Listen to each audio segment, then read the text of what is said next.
दोस्तों नमस्कार। राहुल गांधी जी के भाषणों से अपनी सुविधा के अनुसार किसी भी एक शब्द को उठा करके और फिर उसका गलत तरीके से, अनर्गल तरीके से, अतार्किक तरीके से व्याख्या करके देश के लोगों के सामने पेश करना, देश के लोगों को गुमराह करना, बरगलाना, ये जो है बीजेपी के नेताओं की पुरानी आदत बन चुकी है। और एक बार फिर से इसी तरीके का एक एग्जाम्पल देखने को मिल रहा है जब स्टेट शब्द पर भारतीय जनता पार्टी के तमाम जो नेता हैं वो बहुत ही मूर्खतापूर्ण बात कर रहे हैं। पूरा जो मामला है इसके संदर्भ को भी समझना ज़रूरी है ताकि जो पूरा ये मामला है वो क्लैरिटी के साथ समझ में आ सके। ये जो मामला है पूरा, दरअसल आपको पता है कि दिल्ली के अंदर जो कांग्रेस पार्टी है उसका नया हेडक्वार्टर बना है जिसका कि नाम इंदिरा भवन रखा गया है। और उसके इनॉग्रेशन के दिन राहुल गांधी भाषण दे रहे थे और अपने भाषण में उन्होंने बीजेपी को, आरएसएस को और मोहन भागवत को घेरने की कोशिश की। और कारण ये था कि एक दिन पहले, जिस दिन इनॉग्रेशन था उसके एक दिन पहले, जो आरएसएस के चीफ हैं मोहन भागवत, उन्होंने इस देश की आज़ादी को लेकर के एक बहुत ही विवादित बयान दिया था। मोहन भागवत ने कहा था कि हिंदुस्तान को 2024 में असली आज़ादी मिली जब राम मंदिर का निर्माण हुआ। 1947 वाली जो आज़ादी थी वो एक राजनीतिक आज़ादी थी, वो सच्ची और असली आज़ादी नहीं थी। इस स्टेटमेंट को लेकर के मोहन भागवत ने जो ये बयान दिया, इस स्टेटमेंट को लेकर के राहुल गांधी मोहन भागवत के ऊपर, आरएसएस के ऊपर बहुत ही सीधा और बहुत ही तीखा हमला कर रहे थे। और इसी दरमियान जो है, जब वो अपने भाषण में और थोड़ा सा आगे बढ़े तो उन्होंने जो इस देश की जो संस्थाएं हैं, चाहे वो संवैधानिक संस्थाएं हो या फिर लोकतांत्रिक संस्थाएं हो, उन संस्थाओं को किस तरीके से वर्तमान सरकार के द्वारा हाईजैक कर लिया गया है, इसके बारे में वो बात कर रहे थे। तमाम जो देश के अंदर संस्थाएं हैं, चाहे वो चुनाव आयोग हो, इवन न्यायपालिका हो, ईडी, सीबीआई, इनकम टैक्स, तमाम ऐसे देश के अंदर संस्थाएं हैं, उस वर्तमान सरकार के दबाव में किस तरीके से काम कर रही हैं, इन सब चीज़ों को राहुल गांधी बोल रहे थे। वहाँ पर अपने पार्टी के लोगों को समझाने की कोशिश कर रहे थे। और इसी दौरान उन्होंने इलेक्शन कमीशन का जिक्र भी किया और उन्होंने महाराष्ट्र में जिस तरीके से चुनाव हुए, लोकसभा के जिस तरीके से चुनाव हुए, इन तमाम चीज़ों का वो जिक्र कर रहे थे और ये बता रहे थे कि जो ट्रांसपेरेंसी होनी चाहिए उसका सर्वथा अभाव है। सारी चीज़ों का वो जिक्र कर रहे थे कि किस तरीके से वोटर लिस्ट में गड़बड़ी होती है, किस तरीके से वोटरों की संख्या को अचानक से बढ़ा दिया जाता है और वो आंकड़े कहाँ से आए, कैसे आए, इसके बारे में देश का जो चुनाव आयोग है वो स्पष्टता के साथ जवाब नहीं देता है, जो कि उसका काम है, उसका कर्तव्य है। इन तमाम चीज़ों का जिक्र राहुल गांधी कर रहे थे और इन सब चीज़ों का जिक्र करते करते वो अपने पार्टी के लोगों को समझाने की कोशिश कर रहे थे कि दरअसल हमारी जो लड़ाई है वो सिर्फ एक पार्टी से नहीं है, हमारी जो लड़ाई है वो सिर्फ बीजेपी या फिर एक आरएसएस जैसे संगठन मात्र से नहीं है।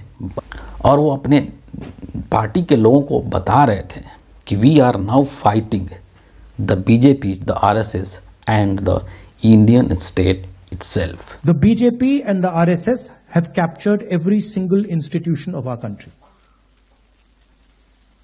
We are now fighting the BJP, the RSS and the Indian state itself.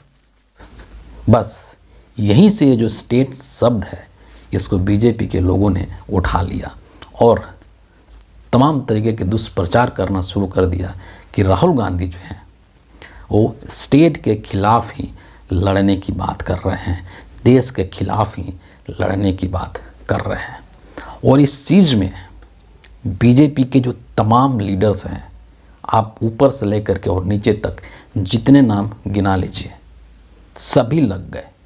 गोदी मीडिया के तमाम जो न्यूज़ चैनल्स हैं और जो उनके पत्रकार हैं, दरबारी पत्रकार, सरकारी पत्रकार, वो सभी जो हैं वो लगे इस चीज़ को लेकर के प्रचार करने के। राहुल गांधी जो हैं वो स्टेट के खिलाफ लड़ने की बात कर रहे हैं, इंडिया के खिलाफ लड़ने की बात कर रहे हैं, या समाज को, देश को तोड़ने की बात कर रहे हैं, तमाम तरीके की बातें करने लगे।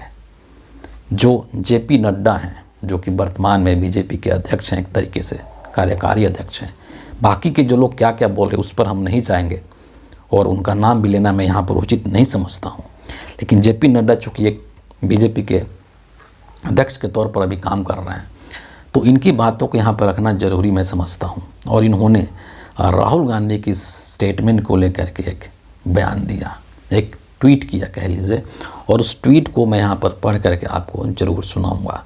क्या कह रहे हैं कि हिडन नो मोर, कांग्रेस अगली truth now stands exposed by their own leader. I compliment Mr. Gandhi for saying clearly what the nation knows, that he is fighting the Indian state.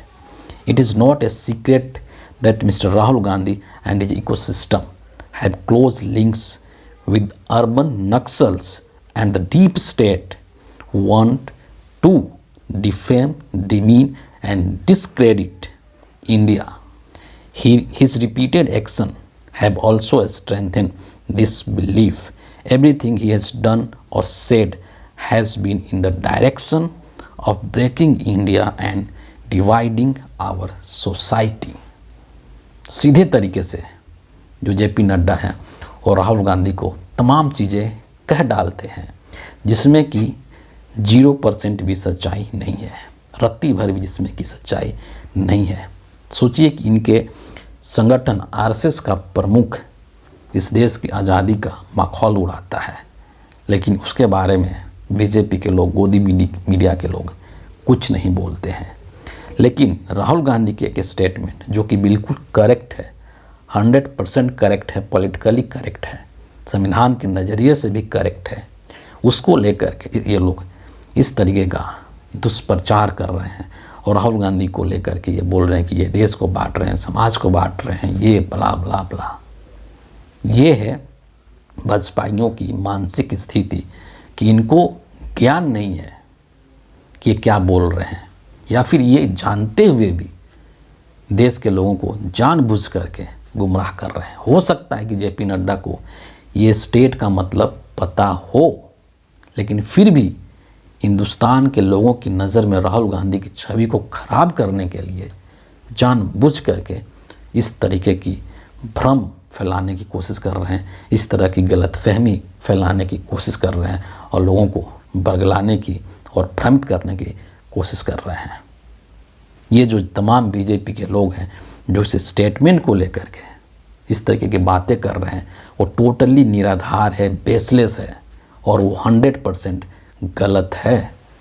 अब सही राहुल गांधी ने जो कहा है वो सही कैसे है उसको भी यहाँ पर समझना बेहद ज़रूरी है। और इसके लिए आधार क्या है? हमारा संविधान। क्योंकि हमारा देश जो है वो संविधान से चलता है, संवैधानिक प्रावधानों की वजह से ही चलता है। और इसीलिए राहुल गांधी ने जो कहा उसका आकलन भी हम संविधान के आधार पर ही करेंगे कि संविधान में इस चीज़ को लेकर के, इस स्टेट को लेकर के क्या कहा गया है।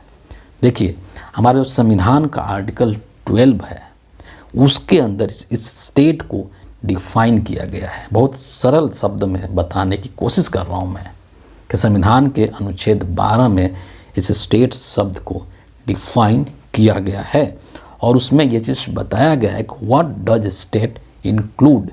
ये जो स्टेट है इसमें क्या क्या चीज़ें इंक्लूड है, बहुत ही सरल भाषा में यहाँ पर लिखा गया है।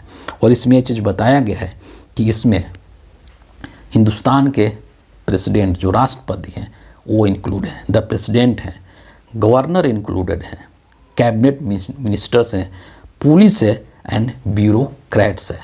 इतना ही नहीं, इसके अलावा जो लोकल अथॉरिटीज़ हैं like municipalities, district boards, panchayat and mining settlements boards, ये जो सभी लोग हैं वो इस स्टेट को रिप्रेजेंट करते हैं। यानी कि इस स्टेट में यही सारे लोग इंक्लूड हैं। ये हम नहीं कह रहे हैं, ये हमारा देश का संविधान कह रहा है।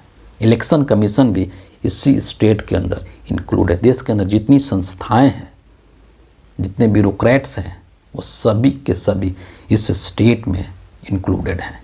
ये हमारा संविधान कह रहा है। और यही बात तो राहुल गांधी कह रहे थे कि we are now fighting Indian state itself.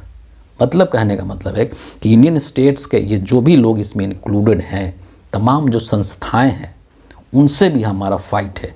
हमारा फाइट सिर्फ बीजेपी से नहीं है, हमारा फाइट सिर्फ आरएसएस से नहीं है, बल्कि देश के अंदर तमाम संस्थाएं जो हैं उनसे भी हमारा फाइट है, क्योंकि वो संस्थाएं निष्पक्ष तरीके से काम नहीं कर रही हैं। वो तमाम जो संस्थाएं हैं वो सरकार के दबाव में आकर के काम कर रही हैं, वो ट्रांसपेरेंसी के साथ काम नहीं कर रही हैं। इसलिए हमारी जो लड़ाई है वो न सिर्फ बीजेपी से है, न सिर्फ आरएसएस से है, बल्कि हिंदुस्तान के अंदर जितनी भी संस्थाएं हैं उन सभी से हमारा लड़ाई है। इसलिए मैंने कहा कि राहुल गांधी ने जो चीज़ भी बोला वो बिल्कुल सत्य है, 100% सत्य है, लेकिन ये भाजपाइयों की मूर्खता है, ये भाजपाइयों का अज्ञान है, जो इस तरीके की अनर्गल बातें देश में फैलाने की कोशिश कर रहे हैं। यहाँ पर जो सुप्रिया श्रीनेत थे कांग्रेस पार्टी की नेता, उन्होंने बहुत ही कड़े लहजे में इस चीज़ का एक तरीके से हमला किया है भाजपाइयों के ऊपर, और उन्होंने एक ट्वीट किया है और ट्वीट करके वो कह रहे हैं कि मूर्ख भाजपाइयों, जरा सा गूगल कर लेते तो देश और स्टेट में अंतर पता चल जाता। स्टेट तुम्हारी निकम्मी सरकार है, तुम्हारी निरंकुश एजेंसियां हैं जो संघियों से भर चुकी है, और 100% हमारी लड़ाई इनसे है, जो हम पूरी हिम्मत और शिद्दत के साथ लड़ेंगे भी और जीतेंगे भी। मैं उम्मीद करता हूँ कि राहुल गांधी ने जो स्टेटमेंट दिया, जो भाषण दिया, उसकी हकीकत आप समझ चुके होंगे, और भाजपाइयों की ये जो अज्ञानतापूर्ण दलदल है इसमें आप नहीं फंसेंगे। फिलहाल इस वीडियो के लिए इतना ही है। आप सभी का बहुत बहुत धन्यवाद।